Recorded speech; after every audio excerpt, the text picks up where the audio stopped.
What's up, everybody, and welcome back to Fireside Rangers. I'm your host, Anthony Rivardo, joined by my co host, Eric Wilson. And the New York Rangers have had preliminary talks with Jaroslav Halak about a contract extension, according to his agent, that was reported in The Athletic. And so we want to go ahead today and discuss whether or not the Rangers should re sign Jaroslav Halak, what that extension could look like, and what his impact was on the Rangers this past season, reflecting on the performance that he put out there in his first season with the team. And again, whether or not we want to see him back in 2023 to 2024. So we're going to go ahead and dive into all that. But before we do, make sure to leave a like if you do enjoy this episode. Subscribe to the channel if you are new. Ring the bell so you don't miss an episode, and comment your thoughts on the topic down below in the comment section. Without further ado, Eric, how are you doing today, my friend? And what are your initial thoughts on the Rangers having preliminary contract extension discussions with Jaroslav Halak? I'm doing good, and I know I like Halak.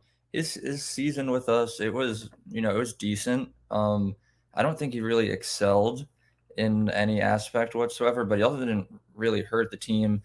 We know early on in the season he was absolutely horrible, and I started questioning why we ever even signed him.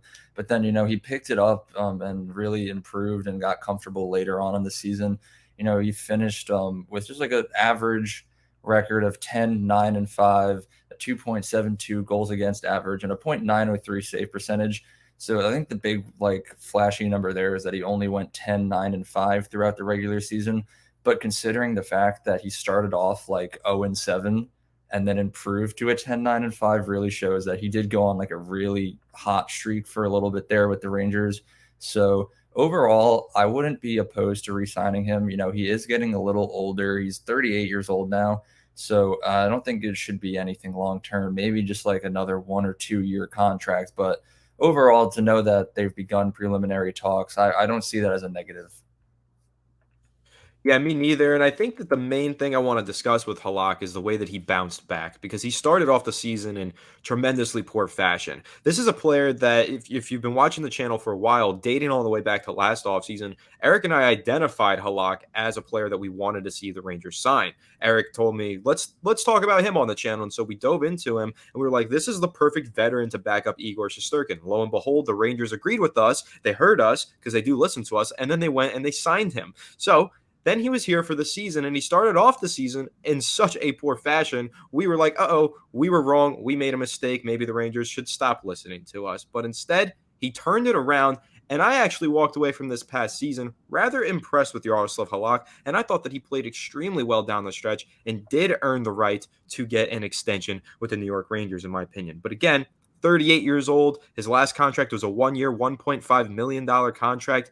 I can't imagine that he gets anything past a 1 year extension. I think that you're probably just going to have to keep signing this guy to 1 year until he decides to gleefully retire. Because again, 38 years old. But Eric, considering what the Rangers had at the backup goalie position, now what they do have at the goalie position, backup goalie position with Jaroslav Halak, do you want to see him extended, or would you rather them go in a younger direction like they had with Georgiev?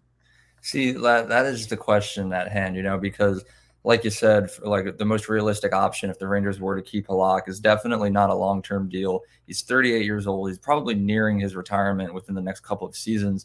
So we would have to just continuously sign him to like 1 year deals, or maybe just 1 2 year deal and then call it quits after that. So I definitely think from a long-term perspective, going with a younger guy who we could sign for maybe 3 or 4 years instead would be the better option. But then at the same time, it's like, who even really is out there? Most of the goalie free agents this season are all these big name starting goaltenders. And there's, unlike last offseason, there's not really many guys similar to Halak out there for the taking right now, especially when you consider the Rangers salary cap situation, where we don't exactly have that much money to go out and sign new players. So I think that, yes, the Rangers should sign Halak again to just another 1 or 2 year deal. Definitely don't make it any higher salary than it was. The 1 year deal he's coming off was 1.5 million. I think that's even too much. Maybe just like 2 years, 1 million, just to like wrap up Halak's career would probably be the way that I would go if I were Chris Drury. I think this the biggest thing that's going to come with it is improving the way that the Rangers play around him, where like most of the games that Halak lost this season.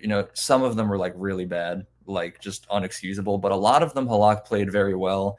And there's the team around him, the defense was the ones that were just collapsing, falling apart, and gave him little help. So I think that there's a huge difference between the way that the team plays when Igor is in net and then when anyone else is in net. It's kind of just like they give up and don't really try. But those are the games that we need them to really try their hardest. So I would say, yeah, as long as like the Rangers defense and the offense, hopefully under the new management of Peter Laviolette, can turn things around and start playing better, I don't see a reason why Halak wouldn't need or deserve another 1 or 2 year contract deal.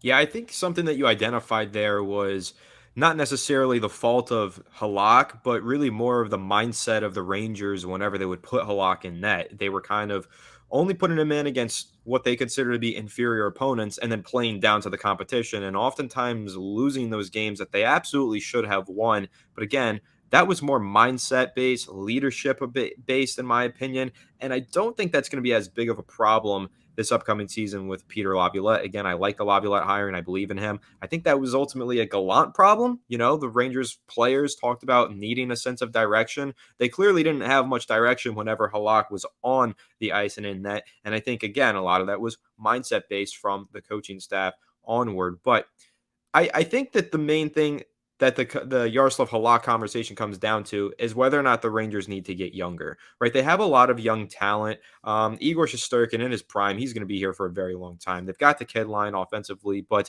do you think, Eric, that backing up Igor Shesterkin, because we had Alexander Georgiev, he was good, he was young, but he was ready to move on to a larger role, and he wasn't going to get that with the Rangers. Maybe the Rangers find another young talent, but would they find themselves in the same position again, you think, where they're just not going to allow a young guy to develop? So, again, I guess reframing it, the way that I look at it, this veteran signing in Jaroslav Halak is fine because any other younger player that they have, they're not going to want to be a career backup behind Igor Shesterkin. And if they are, they're not going to be talented enough to succeed when they're on the ice. So, in my opinion, going with one of these veterans is the proper move here because nobody's going to take this job from Igor Shesterkin. But what are your thoughts on that? Kind of just how Igor is a roadblock for any young goalie potentially backing him up. So why even try and get a younger guy behind him? Yeah, I mean, you're absolutely right on that. And like throughout pretty much my entire time as a Rangers fan, it's been like a revolving door of backup goalies because like the Rangers have always had a very, very extremely solid top tier starting goaltender. We had Igor now, before him was Henrik Lundqvist. And even back then, we had like Cam Talbot as our backup goalie. And he was young, he was good, he deserved a starting goaltender spot, and then he went and signed somewhere else. And then we had a couple of other guys just come in and out who were just like so good, because I fully believe that the Rangers have the best goalie coaches in the entire league, just the way that we develop goalies. Um, and now it's kind of just like we have Igor, we developed him into the new czar of the Rangers, and he's no one's going to take his spot, like you said. So to have a guy like Halak, who's older, he had his time, his prime time in the NHL as a starting goaltender many years ago. He's getting older. His stats are slowly dropping. He's not as good as he used to be.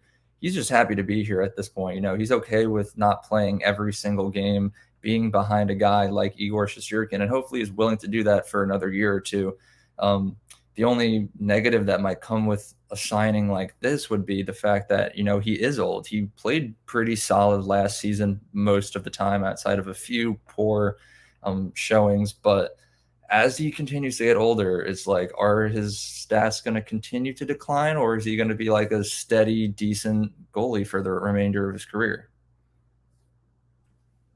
Yeah, and I think that's the main question that the Rangers do need to ponder here. But overall, just to recap, I'm in favor of re-signing Jaroslav Halak. Again, he's old. Maybe his talent drops off this upcoming season. That's a risk you run when you re-sign someone that old to be your backup goalie. However, I don't necessarily think that'll be the case. He didn't play in all that many games last season anyway. He played in 24 total games. I think that's a good enough workload for him where he could probably repeat the same workload this upcoming season and hand in the same similar level of performance. And I think that's good enough for the Rangers to get by with. So I'm in favor of re-signing Jaroslav Halak. Eric, are you in the same boat as me? Currently, I would say yes, I am. Just as long as it's a short-term deal for very cheap. But free agency is coming up extremely quickly. I think it's just a little under 2 weeks now until July 1st when the market opens up for everyone. So for now, I'd say, yeah, we should re-sign him. But I guess we got to start digging in, figuring out who's on the market, who's available to sign, and like who's players that teams are willing to, let go. So I guess this is just like our quick transition into starting free agency coverage now too. Yep, free agency is always a fun time. We had a blast covering that last offseason. And of course, we're going to continue to cover free agency, everything that the New York Rangers are cooking up in that end right here on Fireside Rangers. So make sure to leave a like if you did enjoy this episode. Subscribe to the channel if you are new. Ring the bell so you don't miss an episode, and comment your thoughts on the topic down below in the comment section. Make sure to follow us on Twitter and on Instagram as well at Fireside Rangers. We are on Instagram now, so go give us a follow. But anyways, we will catch you all in the next one. Have a good one, and let's go Rangers.